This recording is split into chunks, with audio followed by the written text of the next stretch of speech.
All right, everybody. Good morning. It's another beautiful Tuesday morning, and I'm here with my two beautiful best friends, Bill, Matt. Good morning, Breakfast with Bill. How we doing today? Morning. Hey, good morning, Evan. Everybody's probably disappointed your camera's not working today because you're looking especially good today. I might have to come over on that side of the table then today. Well, Matt and I would be lost and not know what to do if anything goes wrong. So, Too much star power on that That's side of it. right. So for anybody that has kids of a certain age, you know that they develop their own vocabulary over time. And my daughter, Gina, she used to always say prize instead of surprise. So to everybody who was expecting me to be laid up in the hospital this week or at home with my arm in a sling, prize, I'm here. Didn't expect to be here, but last week the anesthesiologist said no go to the surgery, too close to COVID. We pushed it out till June, so I'm here for a couple more weeks with Matt. If I was you, I would have just said, yeah, I had surgery, but Breakfast with Bill is so important that I had a speedy recovery. That's right. Yeah, well, we talk too much about authenticity and telling the truth. So, and happy May the 4th to all you Star Wars fans out there. May the 4th be with you. I have my own little Senator Palpatine here with me today. Matt was going to get dressed up as the Dark Lord. I think he's going to wait till after we're done recording. But, today we're going to talk about knowing our numbers, knowing and owning our numbers. And I think it's only when we know what's expected from us that we can be effective. You know, so often when we work with people or meet people in any walk of life, really, that are struggling, and you ask them to identify what success looks like, they can't. And I think it's only after we know what needs to be done that we can be most effective. Mm-hmm. Yeah. And as a salesperson, do you know what a good week looks like? You know, that's what we always talk to people about is, the first thing we need to do is define what a good week looks like. So as a salesperson, do you know what's expected from you? As a sales manager, do you set clear, meaningful expectations for your people every week? And then do you hold them accountable to actually delivering against those expectations? As a person, do you know what brings you joy? Do you know what in your life needs to be done? Whether it's healthy eating, whether it's exercise, whether it's having a good prayer life. What is it that brings you joy as a person? And do you know it? And then do you track it? And do you hold yourself accountable to doing those things? And that's part of the challenge, right? Is knowing what to do and then holding either ourselves or others accountable to doing those things. Mm-hmm. Exactly. And, I think unfortunately some people have a math problem right now, and it's as simple as that. You talk about what success looks like. So a lot of people can talk about quota and what they want to achieve. But I did a session last week, and I broke it down and said, do we know our math, right? Do we know how to get to the promised land? We know what that looks like, but how many appointments do you need to be successful? Right? Based off your average close rate, based off of your average deal size. And so you talk about knowing versus owning. The first step as a sales leader is when you ask one of your salespeople, how much have you closed? What are your numbers? Do you think they should know them? What are your thoughts if you ask me? Would I know how much we need year to date? Matt knows every nickel we've had against our goal so far, and he holds me accountable to him. And he walks in and says, "Hey, by the way, we have this in the forecast. Where is that?" Yeah, and then when we close something, he's like, "Oh, I can't wait to see the end of the month report. I know we're on track," and he knows where we're at. Because how else do you manage against your business? How do you manage the success if you don't know where you are? How do you know where to go if you don't know where you are? Yeah, and I think sometimes the scorecards or tracking to salespeople, they're like a sorcery, right? They're a sales manager's trick to brainwash us or to micromanage. But realistically, they're not that. If we're truly using a scorecard is our blueprint, what we're going to do that next week, what we're going to do for the next month, and talk about owning your numbers. For instance, it's not just quota, close percentage, average account size. What I'm doing with a lot of clients is owning the numbers around prospecting as well, because with the pandemic, the impact of certain prospecting activities has changed. Yeah. And before the pandemic, drop-ins dime a dozen, and not every industry can do a drop-in, and that wouldn't be accepted. But we have a particular Well, it applies to cold calls, emails. It's all the same. right, and in this particular client, dropping in is how they get some of their work. Before the pandemic, a drop-in, very, very, very low impact, probably for the most part. Better chance to just smile and dial, just do the volume on the phone. Now, drop-ins are having incredible impact because people are just back into the office. No one has dropped in. Talk about being top of mind. So part of owning the numbers and tracking isn't through the rear view mirror, right? It's through the windshield, but it also allows you to course correct and figure out and find something that if we're tracking drop-ins or we're tracking cold calls, wow, I've made 1,000 cold calls and haven't connected with anybody. Drop-ins, I connected 2 out of 10. Yeah. So now all of a sudden, by truly knowing and owning it, you can change some of your behaviors and some of your plan in real time, not next quarter. Yeah, that's knowing what success looks like. And I think for all of us, dropping in, if we have that opportunity, regardless of the industry, if you have an opportunity to drop in on somebody, say hello to a person, people are craving contact. People are craving human connection. So I think, there's that novelty of, hey, somebody just walked in and said hi, right? I mean, there's a novelty to it almost now that opens people up to it. And I think the phone calls especially now, are catching people in a new way. And I think people are open to that connectedness. They're open to the old technology of face-to-face and phones versus Zoom. I think everybody's zoomed out, right? But knowing those numbers, Matt talks about a scorecard. We in most of our clients, we like to use a scorecard where you identify the 3 to 5 revenue-generating activities that you need to perform on a regular basis. And to know what those things are and to monitor to those, because without that clear list of things to do, we default like water to the lowest point, right? Water always runs to the lowest point. Salespeople always run to the lowest resistance.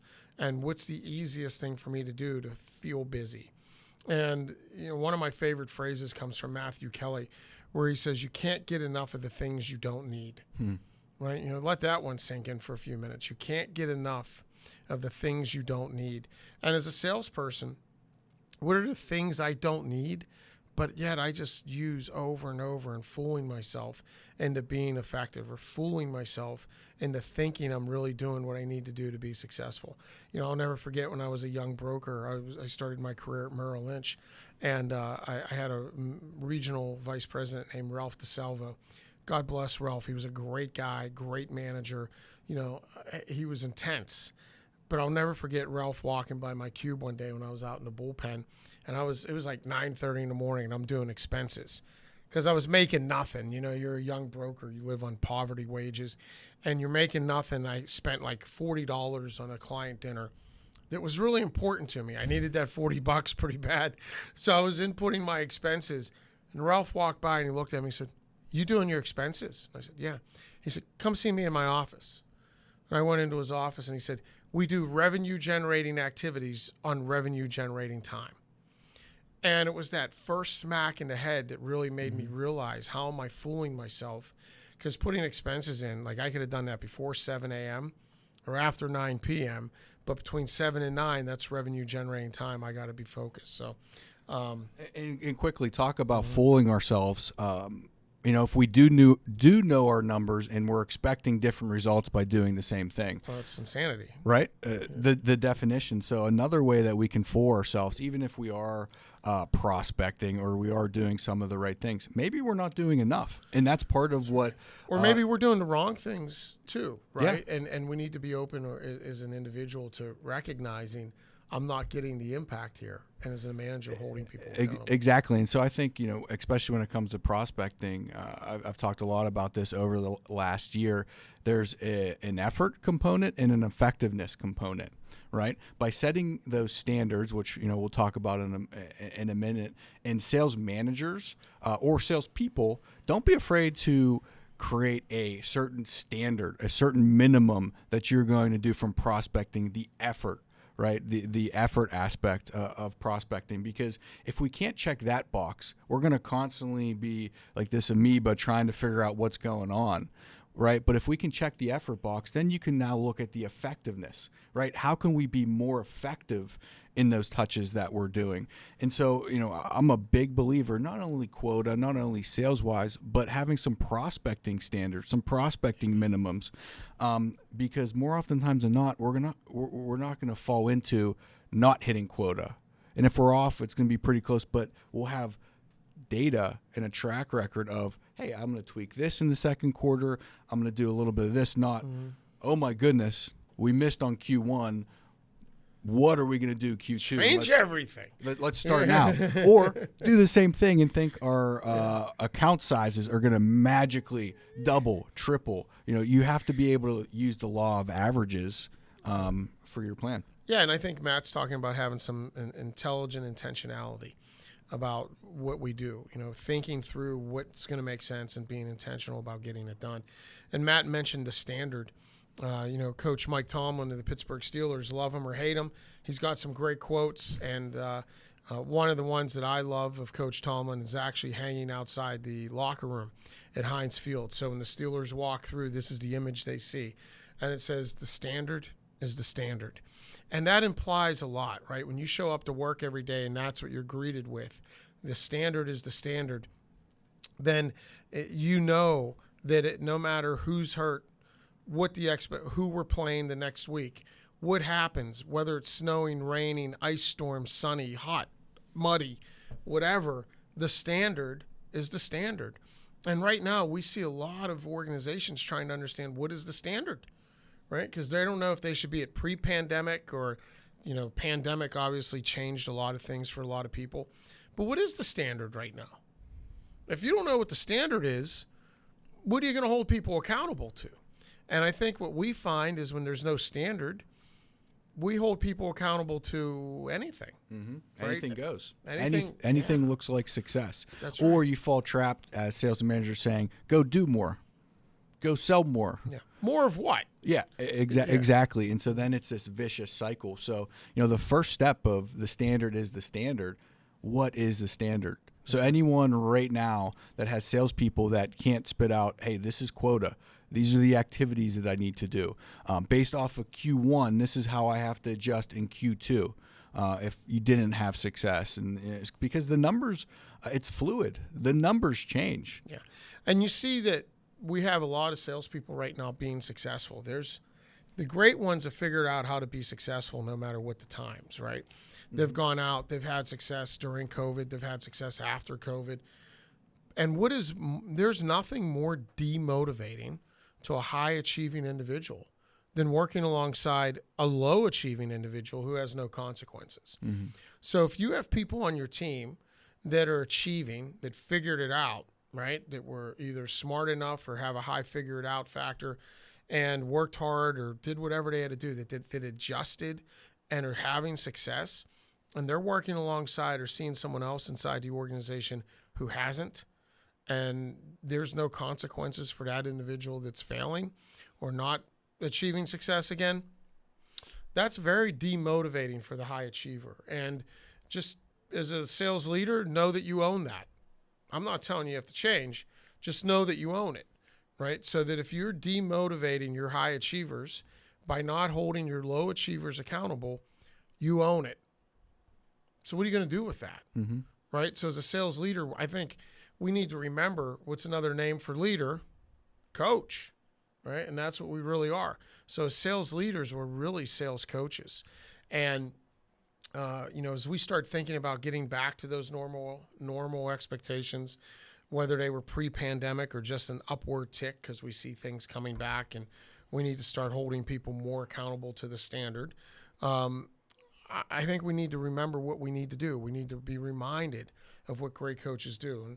And, Tom Landry, Matt always laughs because I usually say, as a kid from Pittsburgh, it pains me to quote the Dallas Cowboy coach.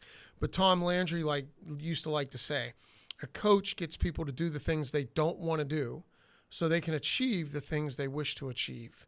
And as sales leaders, too often, we think our job is to be nice and nurture, remember, there's two buckets of all leadership. All right, everything we do as a leader is either engagement or accountability. And if we're too much on engagement and we forget about accountability, then we might have people that love us. They think they love us. They actually just kind of like us as long as there's a paycheck associated with it. But They know they don't have a respect- place for life. Yeah. Like, this is a place for life that I could be mediocre.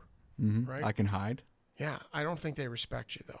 So if we're only on the engagement side of the seesaw and we forget about the accountability side, people might like you, but they won't respect you because they're not achieving what they need to achieve. And as a coach, our job is to help people be successful. The most loving thing we can do is help someone be successful. It is not loving to let somebody wake up every day and go into fail again. So if I wake up and I know, oh yeah, baby, I'm going to go fail again. Can't wait. I get to go do these things that make me feel horrible about myself, and I can't put food on the table. That's not success. And that is not loving to let somebody wake up every day and go through that. What is loving is to help people cash commission checks, to help people be successful. Matt, has anybody you've ever coached looked at you and said, boy, Matt, I really want to thank you for being nice to me because you've been so nice to me over these past few months. I'm failing to feed my family, but I want to thank you for being nice to me. They have not. Has anybody ever called you and said, Matt, I want to thank you for driving me and pushing me because I was able to just go buy a couch and my kids are going to be proud to have their friends over this week? Yes. Yeah. So as Senator Palpatine here drives people to success by making them become more than they think they can be, by holding out both that engagement of what's driving you, what's important to you, what are your personal goals, right? Do you know these things as a manager? Do you know these things as a sales leader? And then holding people accountable enough to say, yeah, that wasn't a good enough effort. So what does, Bill, if I could, what does the accountability, let's dig into that a little bit more. Yeah. What does that accountability look like? I'm assuming just through the coaching that it's going to happen on a one-to-one level and some type of debrief. Walk through that for the benefit of the audience. Sure.